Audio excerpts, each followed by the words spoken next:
Boa noite. Boa noite. Sejam todos bem-vindos ao nosso programa de 0 a 6. Eu sou a psicóloga Maria Rodrigues. Eu sou a fono Ana Paula Rosa. Eu fiquei olhando ali em cima. Acho que entrou agora.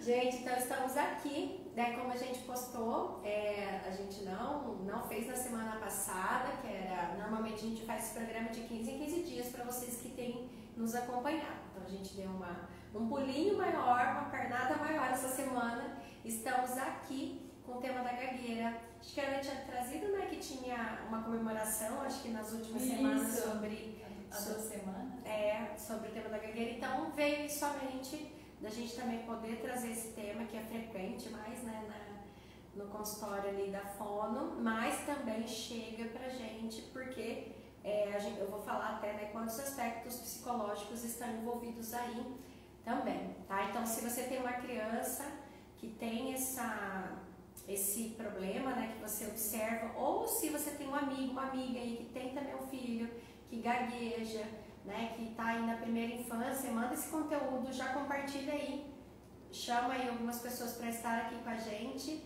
e no final a gente pode tirar as dúvidas para vocês que têm nos acompanhado. Isso, aí hoje a Maria lembrou de falar essas coisas antes, né? Que a gente fala depois. Mas fica até o final, a gente está tentando nem se organizar 1 hora, né, mas a gente fazer um pouco mais reduzido para que vocês tenham esse tempo para trazer. E também compartilha, então aperta o aviãozinho aí com outras famílias, né? A nossa intenção aqui é trazer essas orientações para você, família. Então a gente traz uma forma bem menos técnica, vamos dizer. Às vezes a gente até é muito. A gente sempre tenta simplificar. Simplificar de uma forma que não é para não trazer informação, mas que você possa entender e possa usar essa informação de uma forma apropriada para chegar para um tratamento precoce ou descartar, às vezes, algumas ansiedades que você tem. E se você já tem uma criança que está em atendimento,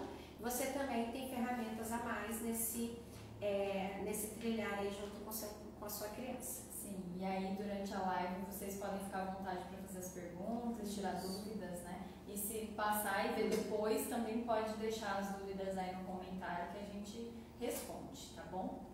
Então vamos lá, vamos abordar então a gagueira infantil, a gagueira na primeira infância. Bom, a gagueira, ela é nada mais do que um distúrbio da fluência, ela é um dos distúrbios da fluência da fala.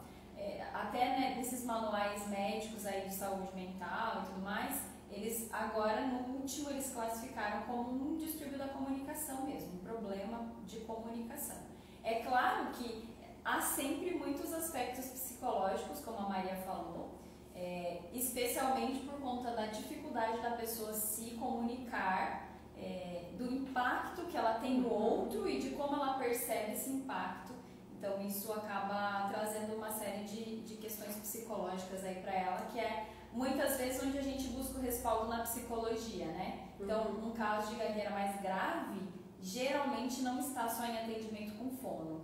Isso, né? Geralmente. E principalmente de crianças um pouquinho maior, né? Isso. Que é essas 5, 6 anos que já está com a convivência, né? O impacto social dela é um pouco maior, né? Porque já saiu da casa, não está mais só ali nessa organização da família. Tem mais exposição tem social, mais exposição. Na escola é requisitado mais participação, mais colocação, né? Mais uso da fala no contexto da vida diária, então as crianças ficam mais atentas. Mas um dos pontos da disfluência, né?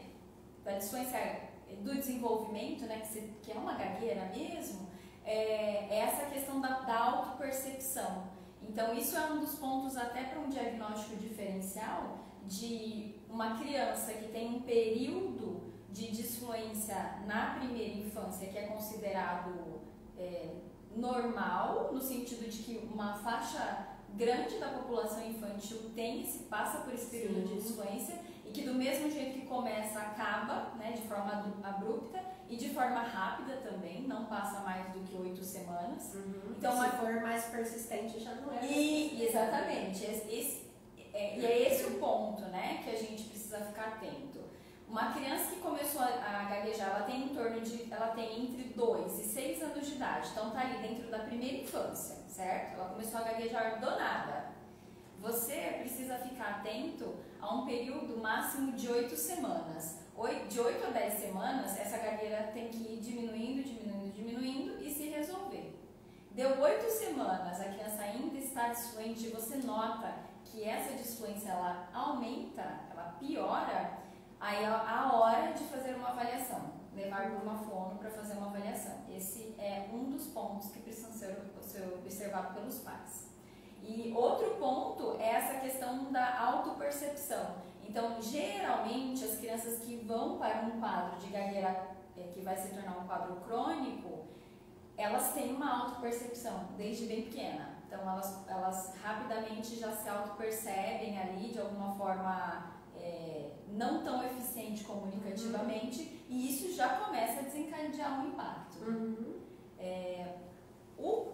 Assim, a gente não tem como evitar o surgimento da gagueira, mas a gente pode, desde que haja uma intervenção bem imediata, no caso, fazer com que essa gagueira não se torne tão grave, entende? Porque, às vezes, o modo como essa criança se enxerga como um comunicador mais ou menos eficiente é como a gagueira vai se instalar na vida dela, né? Porque, por se tratar de um problema de comunicação, não é um problema simples, né? Ele é multideterminado. Isso. E além desses, vai ter multifatores, igual ela falou, assim, você não tem como escolher, né? Assim, é porque aconteceu isso e depois ele ficou gago, né? Às vezes a gente fala, né? Associa, né? Teve um trauma, ou teve um susto, teve essas considerações, mas é uma parte neurológica que está envolvido aí. Então, não é só uma escolha daquele um acontecimento ambiental ter causado esse transtorno, né? Então, são vários fatores envolvidos e o que sim pode determinar a cronicidade, né, se ficar pior, vamos dizer, é isso. Aí são os fatores ambientais, né, que vai estar envolvidos, os reforçadores que eles vão ter, as intervenções, né, que vai ter ao longo da vida daquela criança. Então, transtornos psicológicos, por exemplo, mentais, a gente fala assim, quando começa na infância, quando começa a intervenção na infância é boa, só que quando o transtorno inicia na infância, a tendência é que na vida adulta ele seja pior. Depressão, qualquer outro transtorno que você vai observar, porque se ele já começou lá na infância e ele não conseguiu ser trabalhado, melhorado até a vida adulta, normalmente ele vai ter uma condição ele vai ser pior, que eu falo não de sintomas, mas ele vai ser mais grave, porque é crônico, o corpo já está nesse movimento, o ambiente está envolvido nesse movimento, e aí normalmente a gente vê realmente situações mais graves até. Não estou falando quando já começou lá e já teve uma intervenção, né? Já teve um cuidado diferenciado, mas comportamentos desregulados que iniciam na infância, né, tendem a gente observar que eles são piores quando eles chegaram com aquela pessoa na vida adulta. Já ouvi bastante relato de pessoas adultas que foram muito gagas na infância e hoje em dia você não percebe mais. E os relatos são muito interessantes, que as pessoas falam assim pra mim, eu fiz fono durante muitos anos e não resolveu. Aí eu cresci e eu dei conta de me controlar. E aí é difícil de você definir, né, o quanto que a terapia, né, esse processo de terapia foi eficiente na vida da pessoa. Mas é bem provável que todas aquelas estratégias que foram trabalhadas com ela na primeira infância necessitou de um tempo de maturação na cabecinha da pessoa, e aí quando ela foi ficando maior, ela foi podendo usar essa estratégia. Né? E foram as estratégias que ela aprendeu a pular. Exatamente. Só que às vezes a estratégia não faz ciência. Isso não faz o sentido no momento, né? A pessoa precisa de mais algum amadurecimento, mais algum desenvolvimento para que ela dê conta de usar aquela estratégia. Né? Então isso é algo bem interessante. E algo também que é importante da gente dizer é que assim, a gente estava até conversando antes, isso é algo que a gente escuta desde sempre, né? Então, todo mundo tem disfluência, tem momentos de disfluência na fala. Isso é normal. Ninguém é 100% fluente o tempo todo. Tanto que se for, a gente percebe que a voz não é de um humano, e sim de um computador. Até assim, só uma curiosidade, né? Ainda não se colocaram disfluências nas vozes, nas inteligências artificiais, mas já se colocaram um monte de ruído para que a voz pareça humana. Então talvez daqui a um tempo coloque um pouquinho de disfluência para dar um pouquinho mais de naturalidade. Quando a gente está falando, né, a gente fala, porque às vezes embanando alguma palavra, não lembra, vem atropelado. Essa é a nossa condição, né, de fala humana espontânea. Isso. Né? Vai sair uma fluência maior, às vezes num canto, né, numa coisa decorada, planejada ali, que eles já treinaram aquele tom de voz, né, que abaixa aqui, sobe ali, sai um pouquinho mais organizado. Por isso que a gente vai ver o Gago que às vezes canta com essa fluência. Mas quando vai falar uma fala espontânea, você descobre que é Gago. Então, mas realmente é um dos pontos que a gente estava falando antes para falar assim, um dos pontinhos de orientação para os pais, né, para vocês que estão ouvindo. Não precise ficar preocupados ou ter que ensinar os filhos a ter uma fala, uma comunicação 100% fluente. A gente não tem que fazer esse tipo de cobrança, né? Mas, nossa, mas você gaguejou ou você falou atropelado, isso vai ser natural, principalmente na primeira infância, né? Eles ainda estão com toda a maturação até de parte orgânica ainda sendo organizado para que isso possa acontecer. Uma palavrinha nova que eles aprenderam, vai sair, eles treinaram aquela palavrinha, mas na hora que eles vão falar, não saiu aquele treino. Depois eles mesmos observam, né, que não saiu e voltam a falar, mas aí há uma cobrança, né? Mas como você não falou direito de novo? Isso. Existe muito a fala do tipo, tá vendo? Tive um momento de influência aqui. Do tipo, eu peço para ele respirar, ficar calmo e falar de novo. Aí a pergunta que eu falo, mas ele estava nervoso? Não. Ele estava irritado? Ele estava ansioso naquele momento? Às vezes, em momento de ansiedade, qualquer pessoa, pode ficar desfluente. Eu mesma, quando eu fico muito eufórica, muito ansiosa, eu fico completamente desfluente. Minha velocidade de fala aumenta, eu sobrecarrego a minha articulação e aí eu não dou conta de articular na velocidade que eu gostaria, que eu estou pensando. Então isso acontece com todo mundo. Com as crianças pode acontecer mais, porque quando elas ficam eufóricas, elas ficam aceleradíssimas. Né? Então, em situações porque é uma situação de grande demanda para o sistema articulatório, linguístico, né? Tem um esforço mental, enfim. Então isso é normal. Qualquer pessoa vai ficar mais disfluente em situações em que ela está mais insegura. Isso. E em situações em que há mais sobrecarga do sistema linguístico. Mas, como a Ana falou, a gagueira ela é involuntária. Isso, é involuntária. Então, assim, quando a gente fica dando esses comandos, às vezes respira um pouquinho, respira fundo, começa. É boa até a intenção, né? Isso. De você preparar o corpo do seu filho para que ele vá falar novamente. Mas não quer dizer que vai dar certo. É só você manter a sua expectativa de que ele respira melhor, ele vai parar a gagueira. Não vai ser, né? Vai ser vários, então treino para que ele comece a falar com mais fluência, vai ser outro, não vai ser só respiratório. Né, como se a gente fosse controlar ou saber o que vai falar. É claro que quando a gente sabe o que vai falar, normalmente a nossa fluência é melhor.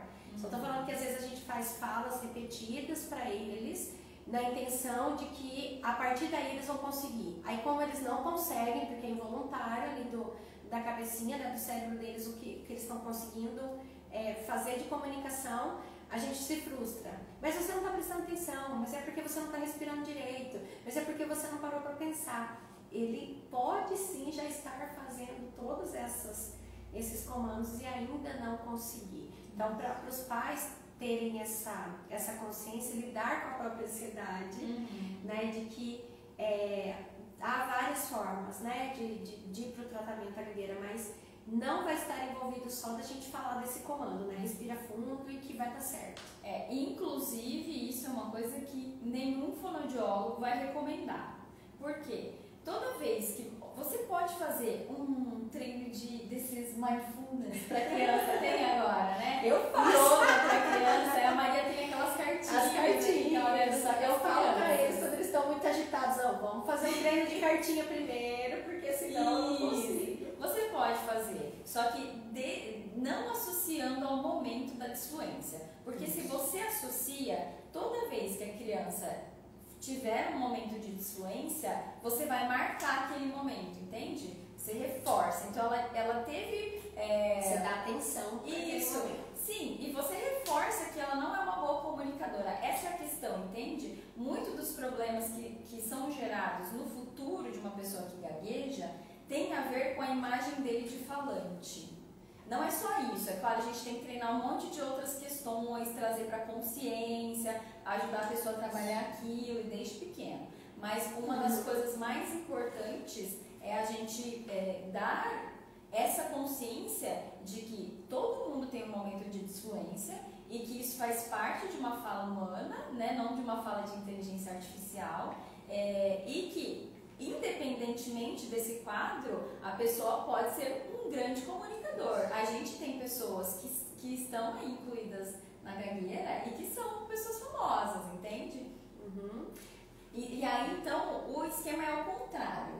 Não a gente reforçar na hora que a pessoa gagueja, mas dar os parabéns ou incentivar ou motivá-la quando ela é fluente. Então, nossa, agora você foi super fluente, olha como a fala saiu fácil, olha como não ficou preso na sua garganta. Então, esse tipo de comentário, quando a criança é muito fluente, é muito mais eficiente do que quando ela é desfluente a gente fica marcando. É meio esquema, lembra do Monstros S.A.? Sim. Quando eles descobrem que o riso das crianças é mais poderoso do que o choro.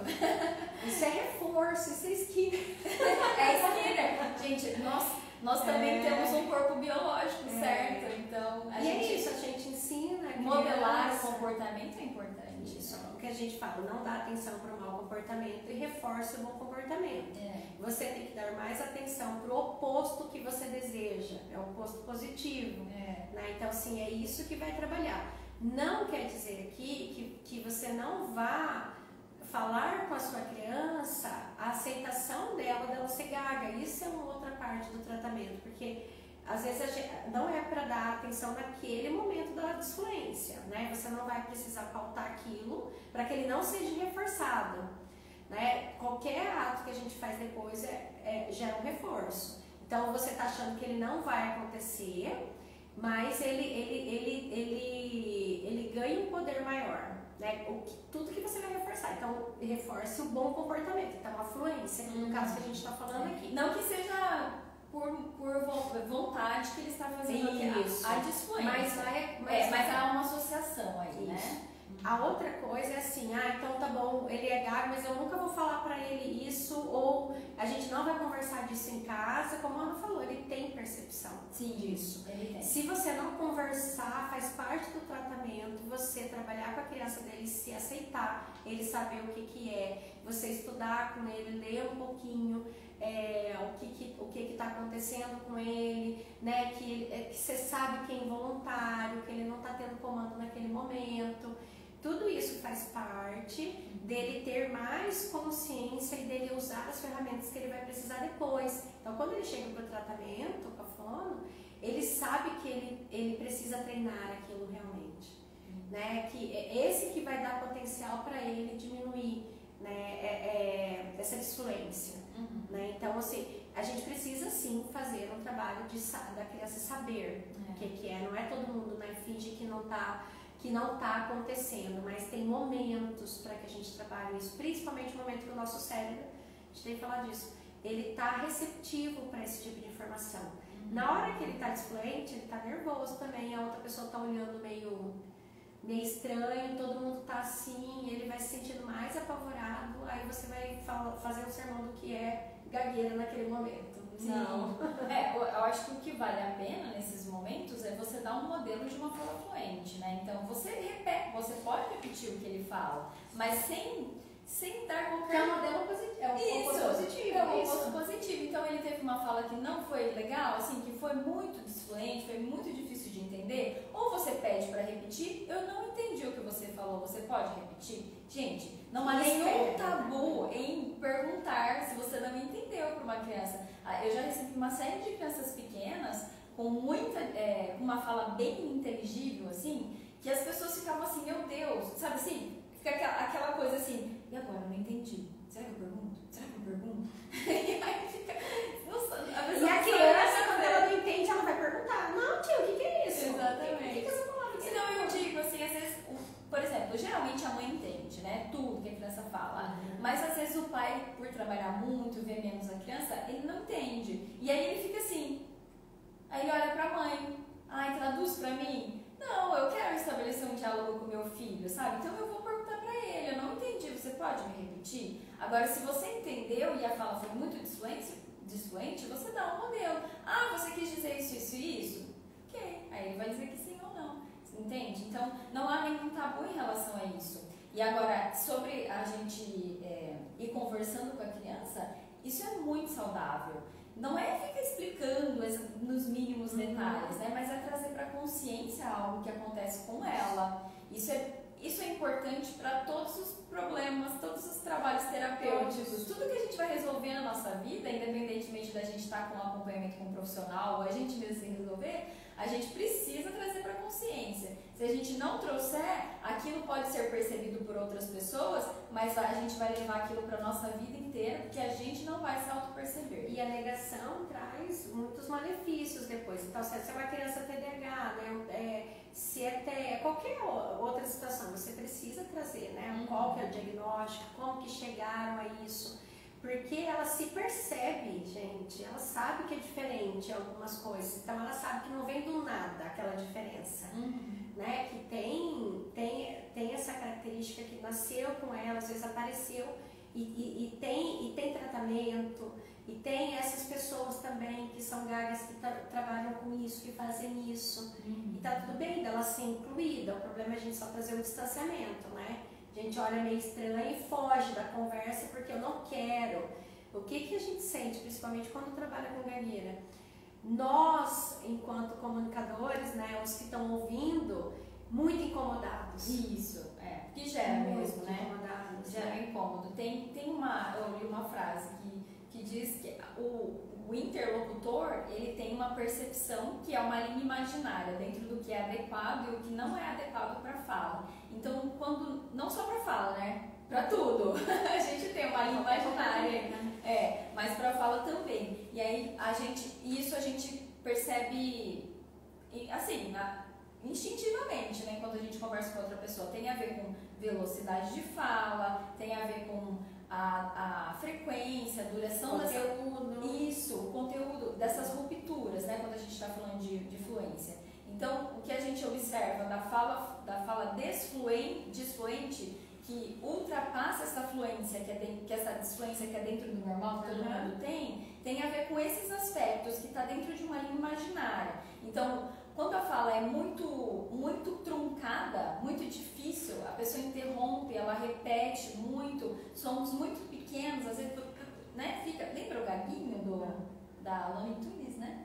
O porquinho lá? Então, ele repete aqueles sonzinhos muito pequenos, ele tem, às vezes, muito esforço para falar, isso tem um impacto no outro, né? Só que a gente, enquanto os facilitadores da comunicação dessa criança, a gente não tem como ajudar ele nos contextos em que a gente não está, né? Assim, a gente não vai estar lá. O que a gente pode fazer é prepará-lo emocionalmente e até aumentar as competências linguísticas e comunicativas para que ele tenha condições de se dar melhor num ambiente em que pode ser mais desafiador para ele, né? Que ele pode ter ouvintes não tão pacientes, ouvintes mais cruéis. Né? Se ele estiver na interação com uma criança, as crianças geralmente são mais cruéis com outras crianças, né? Então a gente precisa fortalecer essa criança que vai gaguejar, independentemente da gente estar junto ou não, trazendo esses aspectos, né, da comunicação dela para a consciência dela. Então, acho que isso a Ana falou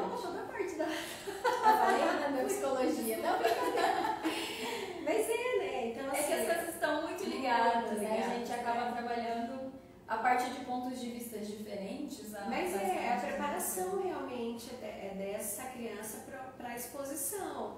Então vai ter técnicas que ela deve falar aí. Eu estava lendo algumas coisas às vezes de distanciar um pouquinho da palavra de ruptura, de parada, né? Assim, então, algumas coisas que a gente faz quando a gente para as nossas frases, assim, que a gente dá uma paradinha para que a criança retome. Então ela vai aprendendo a usar isso na comunicação dela, né? Como recursos para parecer que tá um pouco mais fluido aquela comunicação. Mas a preparação de frustração, de lidar com esse sentimento é uma das coisas realmente que vai estar desde o começo dos atendimentos, né? Porque desde o começo ela já tem uma consciência que a comunicação dela não está sendo efetiva. Isso. E é o desejo de todos nós comunicarmos melhor, né?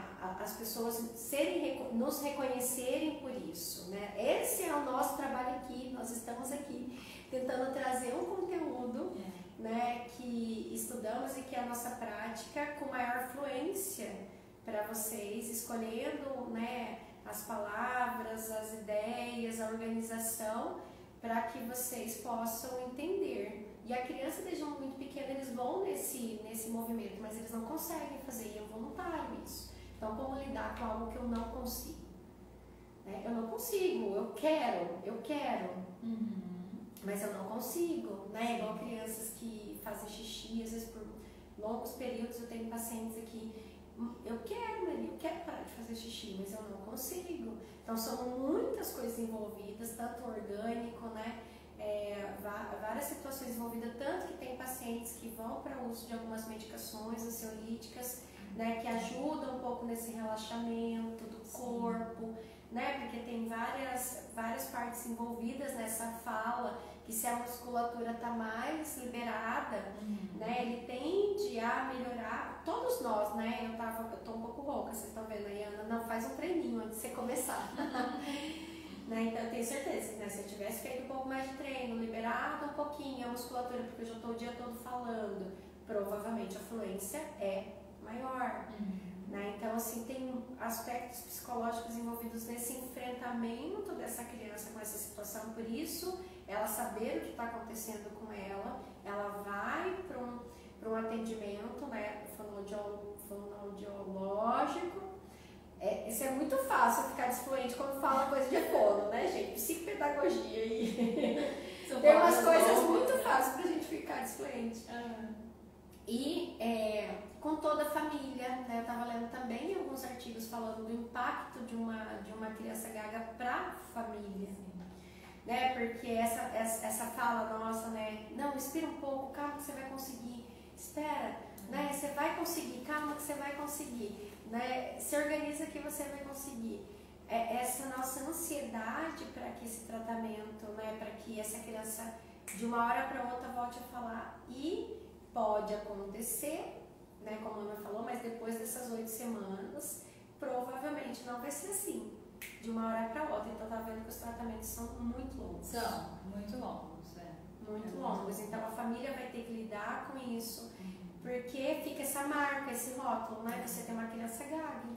E geralmente, quando há uma criança gaga, há familiares que têm algum distúrbio ou, né, ou até a gagueira da fluência. Então, às vezes, a família já chega, o meu marido é disfluente, ou o tio é gago, né? Não, eles não falam disfluente, eles falam gago, né? Mas às vezes tem uma. A gente não entende muito o que ele fala. Isso, coisa assim que é. Sim, tem uma incidência grande de problemas de comunicação também com a gagueira. Então, crianças que têm transtornos de linguagem, tem trocas na fala, tem algum outro, por exemplo, outras comorbidades também, síndrome de Down, enfim, uma série de outras questões do neurodesenvolvimento também pode impactar e é mais risco para a criança ter disfluência. Mas geralmente tem alguém na família que tem algum problema da fluência da fala. Às vezes não é gaga, mas às vezes fala muito acelerado. Isso é um transtorno de fluência também. Sim. Então, tem vários transtornos associados, como a Ana falou, né? Os tiques, isso, o toque, né? Então, assim, que estão associados também é diferente, né? Mas a gagueira pode estar presente nesses outros transtornos, então a gente precisa fazer... Desculpa, gente. A gente precisa fazer até um diagnóstico separado, diferencial, porque às vezes só quer tratar a gagueira, não, mas outros fatores que estão ali envolvidos, é um sintoma, né, um sinal que está aparecendo naquela criança é a gagueira. Sim. Mas tem várias outras coisas. E o que a gente observa, que funciona muito bem com essas crianças, é trabalhar no corpo mesmo, né? Então, mostrar para elas, com associações muito claras, desse impacto da gagueira no corpinho delas. Então, crianças que têm mais tensão associadas... Desculpa, gente. Mas o ar quente está ligado e ele resseca o ambiente, né? E a Maria já... Isso, a Maria já não está lá com a garganta muito boa. Então, assim, eu agora esqueci o que eu estava falando. Deixa eu lembrar. Fugiu da minha mente. Mas... Trabalhar no corpo. Ah, sim, obrigada. Então, quando a gente trabalha, né, com percepções de sensações, às vezes até associando com algum objeto. Então, por exemplo, tem uma coisa que a gente usa com alguma frequência, que é a questão do ar preso na garganta, né? A gente pode fazer essa associação, olha, como que o ar fica preso? A gente enche uma bexiga. Isso é uma estratégia que as fonos usam. Eu acredito que isso seja bem comum entre as fonos, mas que as pessoas podem usar em casa também. Então, o natural é a gente inspirar e soltar com muita facilidade o ar em forma de voz, certo? E aí a gente articula e aí forma a fala. Quando acontece, há muitos processos envolvidos, não é só isso, né? Porque a fala é um ato motor, ela é um ato mental, ela é um ato respiratório, enfim, é um processo complexo. Mas quando a gente está falando desse fluxo de ar que fica preso, a gente pode associar com um ar preso dentro da bexiga.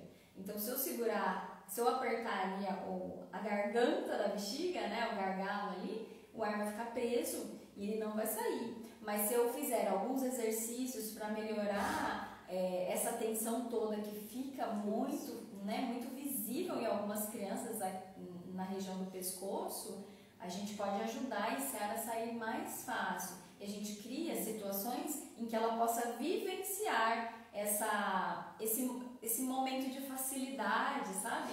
Isso que é um dos aspectos que pode ajudar na fluência e tirar um pouco a tensão do corpo. Então isso é uma das estratégias, né, que as fonos usam. E eu acho que até outros profissionais e é por isso que está associadas, né, em alguns casos, e associada a gagueira com outros transtornos, às vezes o uso da medicação, isso. Exatamente para ter esse relaxamento da musculatura, né? E aí vai as técnicas, né? Realmente, assim, a gente fazer essas massagens, cuidar dessa parte, nós vemos, né? Eu falo, eu sinto isso, né?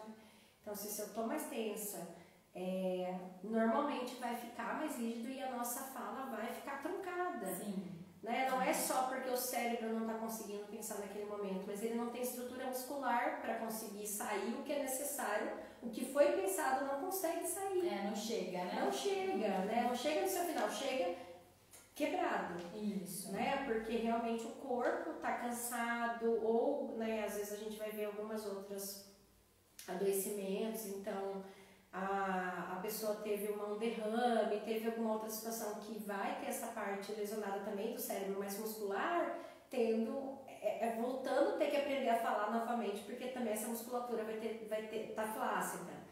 Aí também é um controle neuronal, né? Também. Então é tudo interligado. Então a gente precisa entrar assim são muitas frentes de trabalho, né? Porque é um sistema complexo, não é um sistema simples. Até assim, se a gente imaginar um trabalho, alguém machucou a perna e precisa fazer fisioterapia, não é fácil, né? Mas você dá o estímulo no local, se a lesão for ali no local, a chance de reabilitar é mais fácil. Se é um problema na coluna e aí está impactando o movimento da perna, já fica mais complexo, porque já envolve mais sistema, vai mais para o central, entendeu? Ainda está indo para o caminho mais alto. A fala, ela é completamente central, ela é completamente organizada no cérebro. E aí tem um estímulo, claro, tem um estímulo periférico, né? Mas é uma organização mais discreta, é mais sensível. Então você tem que entrar com várias frentes. A questão da atenção, ela tem muito a ver com a sobrecarga. Então, há uma sobrecarga linguística, né? Por conta aí de um sistema neuronal que não funciona muito bem. A pessoa já antecipa isso, e a gente pode ver isso com crianças pequenas, quando elas vão crescendo, elas vão fazendo isso ficar mais frequente, até a escolhas de sons, de fonemas, de palavras. Essa palavra eu sei que eu gaguejo, então eu não uso. Aí eu uso um substituto. Isso é um recurso muito frequente de crianças muito graves, né? Isso tudo gera um impacto de tensão no corpo, a depender da situação de comunicação. Se é uma situação mais tensa para mim, em que eu não estou tão confortável, o impacto no meu corpo vai ser maior. E aí eu disparo mais disfluência. Então vira um círculo assim vicioso mesmo, né? Eu lembrei de uma situação também, né, que acontece com frequência, é isso, né? A Ana falou de escolhas das palavras, mas eles também escolhem os ambientes ou não participar daquele ambiente, né? Então, não vou para uma apresentação porque eu vou gaguejar. Então, eu não vou, eu gosto muito de fazer o teatro, não, mas eu não vou porque eu vou gaguejar. Não vou sair naquele aniversário porque todo mundo vai ver eu gaguejar. Então, são várias situações envolvidas com a gagueira na infância, e é por isso que a gente trazer com mais tranquilidade que sim, é gago, tem um tratamento, a gente está buscando para toda a comunidade onde essa criança está, e preparando também, igual a Ana falou, criança com criança é bem mais difícil, a gente não consegue controlar muito o que uma criança vai falar para outra criança, né? Mas ela preparando o emocional dela para lidar com isso, né? Com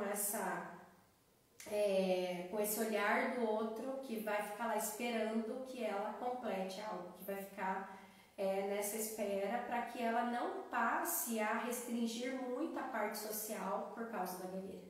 Aí ela vai perdendo os momentos de treino, ela vai realmente... Não tem necessidade de fazer um treino para uma criança que não quer sair, né? Vamos dizer assim, ela não está no mundo, né? Ela não precisa se comunicar bem, uma criança que não está no mundo.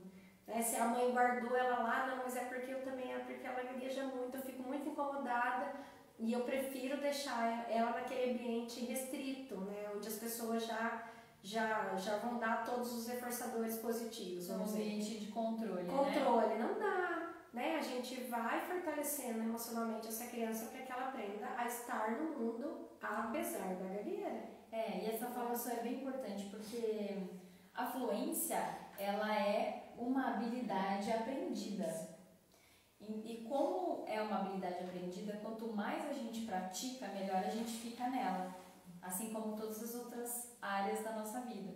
Então, se a gente acabar botando a criança numa redoma, sabe, tentando proteger e controlar tudo que vai... Isso vai ser impossível, né? Mas numa primeiríssima infância... E aí a criança saindo da primeiríssima infância ainda é possível. Só que aí a gente vai ter um problema um pouco maior, porque ela vai crescer, né?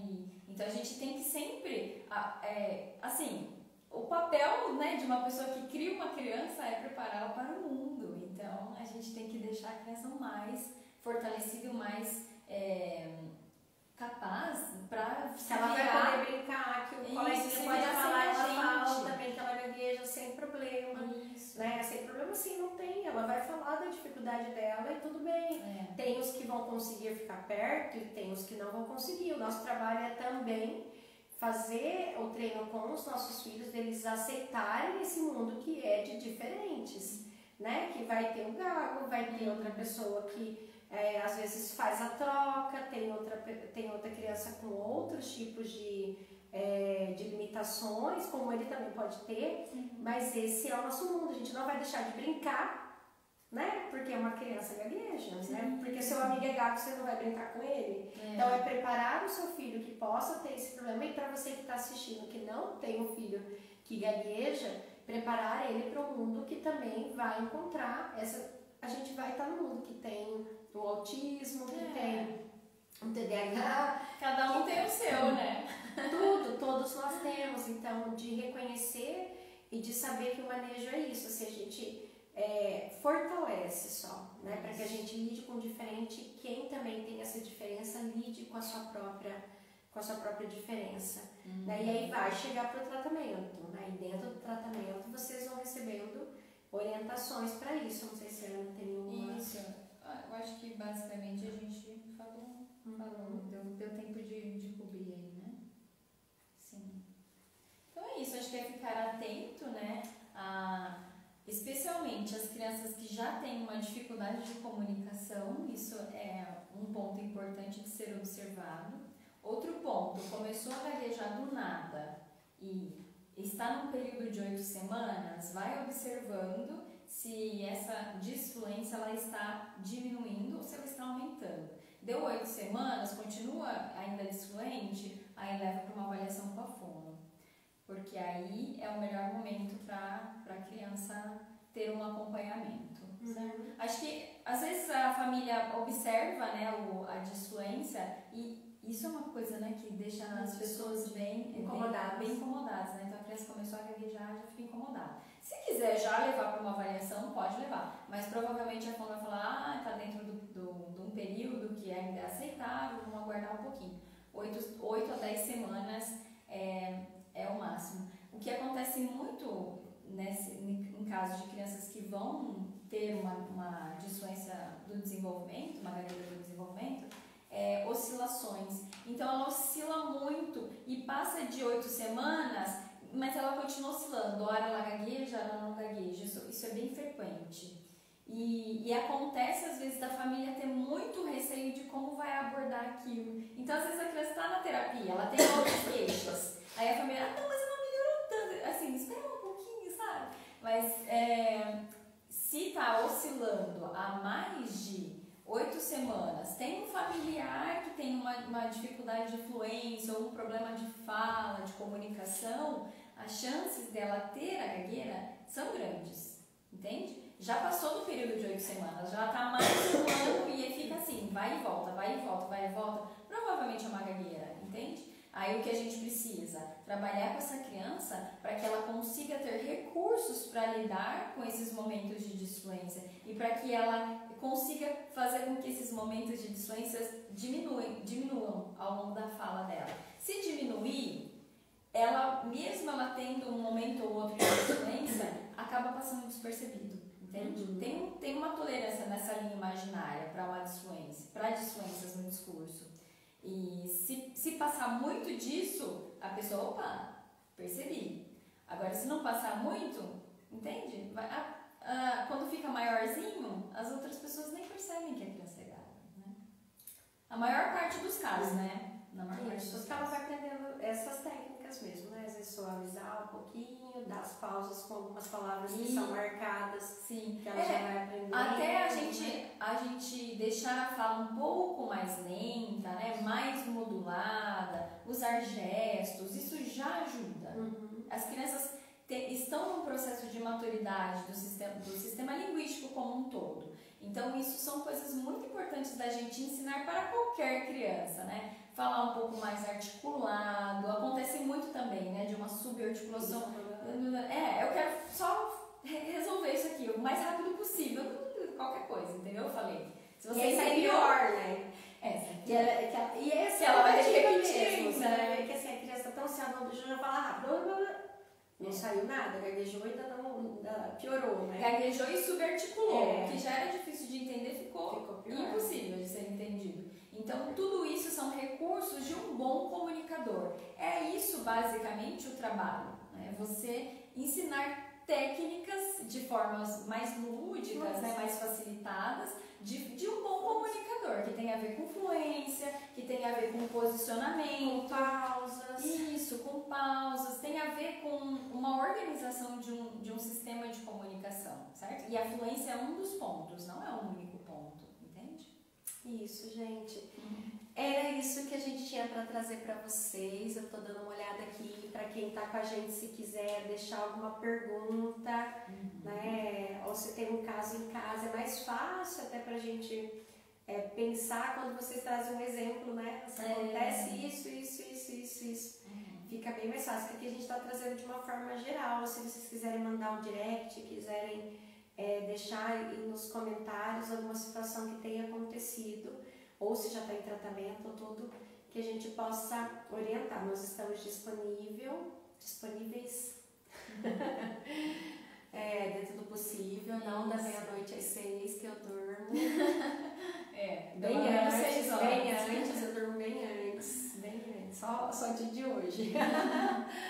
Tá bom? Tá, gente. Então a gente vai se despedindo. Daqui a 15 dias nós estamos aqui de volta, tá bom? E você pode escolher, né? Então, você tá aí com uma criança de 0 a 6 anos, tem alguma coisa acontecendo. Ai, Maria, vocês nunca falaram disso. Exatamente. Né? Manda uma mensagem pra gente, para que a gente possa falar também.